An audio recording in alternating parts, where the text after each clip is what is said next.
पेठ वडगावात एकल महिला सक्षमीकरण कार्यक्रम उत्साहात संपन्न।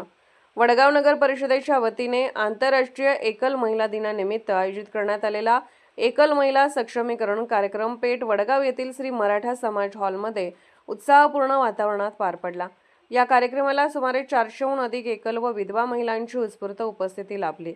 वडगाव नगर परिषदेच्या लोकनियुक्त नगराध्यक्षा विद्याताई पोळ यांच्या प्रमुख उपस्थितीत व मार्गदर्शनाखाली कार्यक्रम संपन्न झाला। यावेळी बोलताना त्यांनी एकल महिलांनी स्वतःला कधी एकटे समजू नये, नगर परिषद त्यांच्या पाठीशी खंबीरपणे उभी असून शासनाच्या विविध योजनांचा लाभ मिळवून देण्यासाठी प्रशासनाच्या माध्यमातून सर्वतोपरी प्रयत्न केले जातील असे सांगितले। तसेच महिलांनी आत्मविश्वासाने व स्वाभिमानाने जीवन जगत समाजात सक्षम व्यक्तिमत्व म्हणून पुढे यावे असे आवाहनही त्यांनी केले।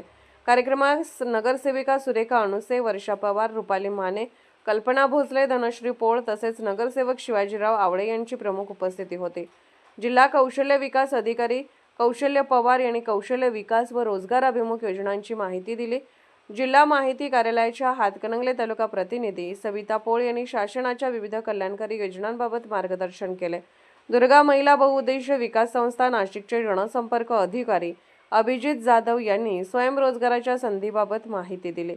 तर सहाय्यक प्रकल्प अधिकारी सविता ठोंबरे यांनी महिला बचत गटांच्या माध्यमातून उपलब्ध होणाऱ्या कर्ज योजना, रोजगार निर्मिती आणि व्यवसाय कर्जाबाबत सविस्तर मार्गदर्शन केले।